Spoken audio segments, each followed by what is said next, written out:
পশ্চিমের সবুজ পাহাড় আর সোনালি ধানের মাঠে ঘেরা ছোট্ট গ্রাম সুবর্ণপুর। গ্রামের মানুষ একে অপরের সুখ দুঃখে পাশে দাঁড়াত। সেই গ্রামের এক প্রান্তে কাঁচামাটির ছোট্ট বাড়িতে থাকতেন পরিশ্রমী কৃষক হরিদাস, তার স্ত্রী কমলা আর তাদের দুই ছেলে, বড় ছেলে অরিন্দম ও ছোট ছেলে নীল। তাদের ঘরে ধন সম্পদ ছিল না, কিন্তু ভালোবাসার কোনো অভাব ছিল না।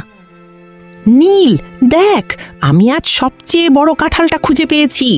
ভাই, বাবা দেখলে আবার বলবেন আগে কাজ তারপর ফল।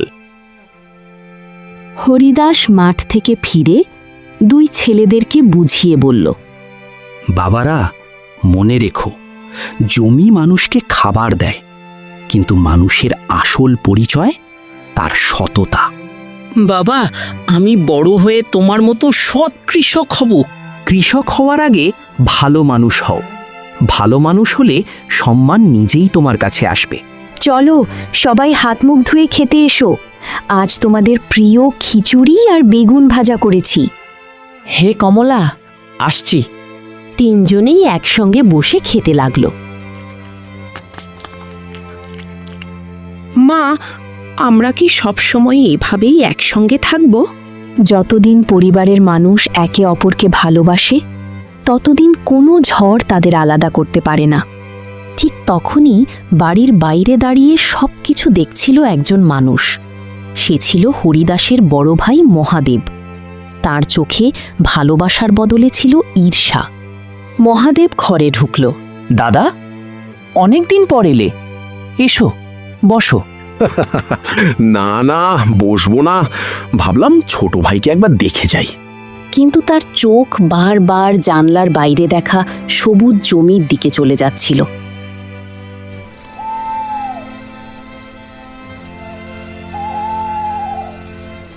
কি গো, তোমার ঘুম আসছে না?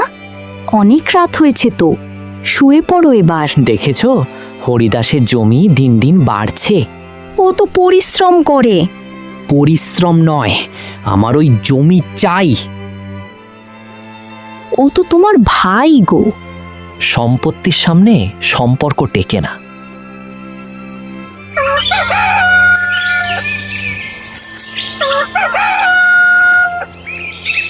হরিদাস বাজারে বীজ আর কৃষি সরঞ্জাম কিনতে যাওয়ার প্রস্তুতি নিলেন। বাবা অরিন্দম, দেখিস একটু, আমি দুপুরের মধ্যে ফিরব, ততক্ষণ তুমি বাড়ির দায়িত্ব নেবে। আপনি নিশ্চিন্তে যান বাবা। আর একটা কথা মনে রেখো বাবা, কখনো কোনো কাগজ না পড়ে সই করবে না। আমি কথা দিচ্ছি বাবা, তুমি নিশ্চিন্তে যাও। এই বলে তারা বলদগাড়ি নিয়ে ধীরে ধীরে গ্রামের রাস্তা ছেড়ে শহরের দিকে রওনা দিল। অরিন্দম ও নীল গরুগুলোকে খাবার দিতে মাঠে চলে গেল।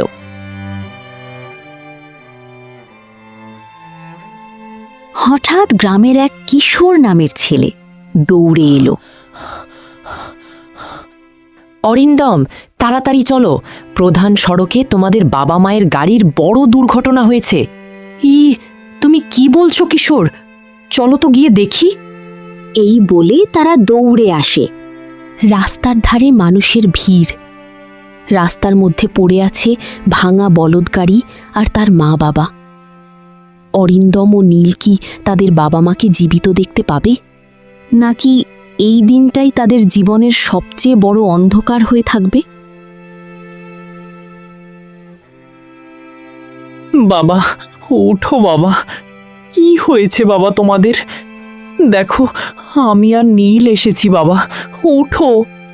মা, উঠো মা, কি হয়েছে মা তোমাদের? দেখো, আমরা এসেছি মা, উঠো, চোখ খুলো মা। এইভাবে আমাদের ছেড়ে চলে গেলে আমাদেরকে কে দেখবে মা? উঠো মা।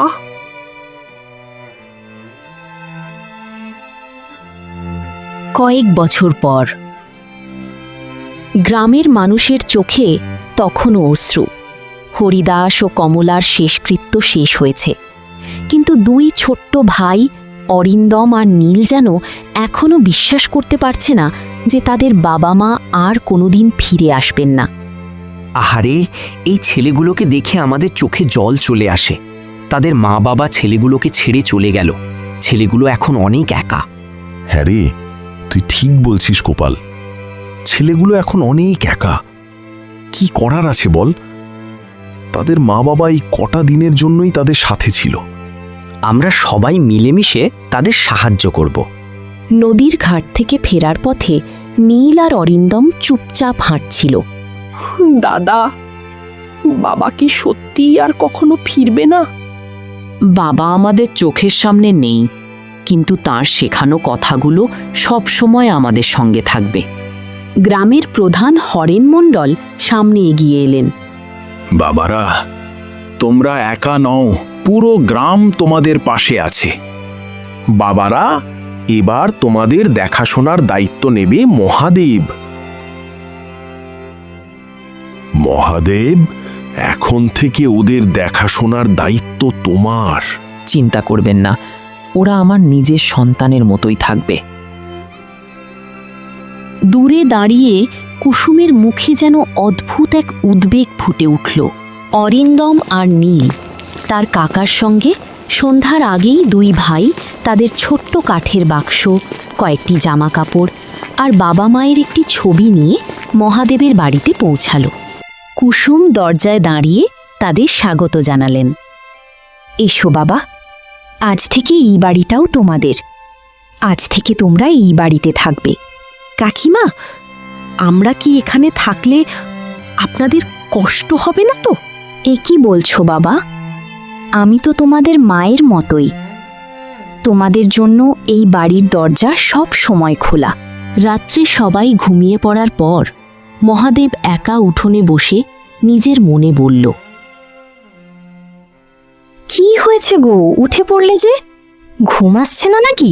আজ ওরা ছোট, কিন্তু বড় হলে জমির মালিক হবে। তার আগেই কিছু একটা করতে হবে। এই, কি ভাবছো গো তুমি? যা ভাবছি সেটা এখনই জানার দরকার নেই। পরের দিন সকালে অরিন্দম নিজে থেকেই উঠোনে ঝাড়ু দিচ্ছিল। ভালো কাজ করতে শিখতে হবে। সকালবেলা গোয়াল ঘর পরিষ্কার করবে, তারপর মাঠে যাবে। ঠিক আছে কাকা, আমি তাই করব। ভালো করে মনে রেখো যেন। কাকা, আমি কি দাদার সঙ্গে যাব? না, তুমি বাড়িতে থাকবে। অরিন্দম লক্ষ্য করল কাকার চোখে হাসি থাকলেও সেই হাসিতে আন্তরিকতা নেই। দুপুরে কুসুম দুই ভাইকে খাবার দিলেন। খেতে খেতে তিনি আস্তে করে বললেন, তোমাদের বাবা একটা কথা বলতেন, সত্যকে কখনো ভয় পেতে নেই। কাকিমা, আপনি বাবাকে চিনতেন? তোমাদের বাবা খুব সৎ মানুষ ছিলেন, সবাই তাকে সম্মান করত।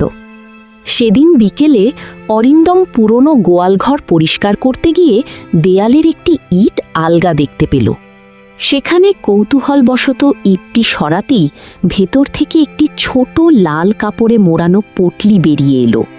প্যাকেট খুলে দেখা গেল একটি পুরনো হাতে আঁকা মানচিত্র। কোনো জমির দলিল নয়, বরং গ্রামের বিভিন্ন জায়গা চিহ্নিত করা একটি রহস্যময় নকশা।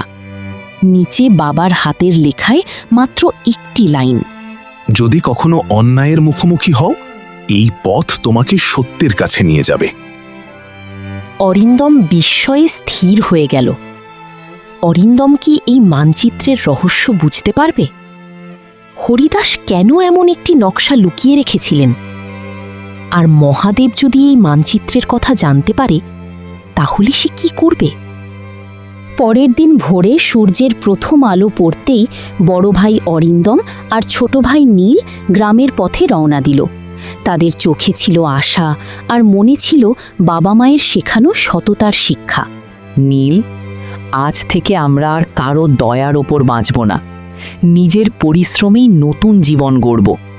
হ্যাঁ দাদা, মা সবসময় বলতেন, সৎ পথে চললে ঈশ্বর একদিন না একদিন সাহায্য করেন। নাও, এই গাছগুলো কেটে রাখো। এই বলে তারা দুই ভাই সারা দিন মাঠে কাজ করল। কেউ গাছ কাটার কাজ দিল, কেউ আবার বাগান পরিষ্কার করতে বলল। দিনের শেষে সামান্য মজুরি পেলেও তাদের মুখে ছিল তৃপ্তির হাসি। পরের দিন সকালে ঠিক তখনই গ্রামের রাস্তা দিয়ে পেরিয়ে যাচ্ছিল এক ধনী ব্যবসায়ী। তাড়াহুড়ো করে যাওয়ার সময় নিজের টাকার ব্যাগটি রাস্তায় ফেলে চলে গেল। দাদা দেখো একটা ব্যাগ। হ্যাঁ তাই তো রে, চল তো খুলে দেখি কার জিনিস। ব্যাগ খুলে তারা দেখল ভেতরে অনেক টাকা আর গুরুত্বপূর্ণ কাগজপত্র। এত টাকা! এখন তো আমাদের সব কষ্ট শেষ হয়ে যাবে। না নীল, এটা আমাদের নয়, অন্যের জিনিস ফিরিয়ে দেওয়াই আমাদের কর্তব্য। দুই ভাই ব্যাগটি নিয়ে গ্রামের লোকজনকে জিজ্ঞেস করতে লাগল। কিছুক্ষণ পর ব্যবসায়ী উদ্বিগ্ন মুখে নিজের হারানো ব্যাগ খুঁজতে খুঁজতে সেখানে পৌঁছালো। বাবা, তোমরা কি আমার একটা ব্যাগ দেখেছো? হ্যাঁ কাকু, এটা কি আপনার? হ্যাঁ, এটাই আমার ব্যাগ। তোমরা চাইলে সব টাকা নিয়ে পালিয়ে যেতে পারতে, কিন্তু তা করোনি। তোমরা অনেক ভালো ছেলে। আজ থেকে তোমাদের আর কষ্ট করতে হবে না। আমার গুদামে তোমাদের স্থায়ী কাজ হবে। পড়াশোনার সব খরচও আমি দেব। গ্রামের সবাই দুই ভাইয়ের সততা দেখে গর্বিত হল। যারা একসময় শুধু করুণা করত, তারা এখন তাদের সম্মানের চোখে দেখতে লাগল। সেদিন অয়ন ও নীল বুঝতে পারল, জীবনে সত্য আর সততার মূল্য কখনো হারিয়ে যায় না। সৎ মানুষের ভাগ্যে দেরি হতে পারে, কিন্তু অন্ধকারের পর একদিন আলো ঠিকই আসে।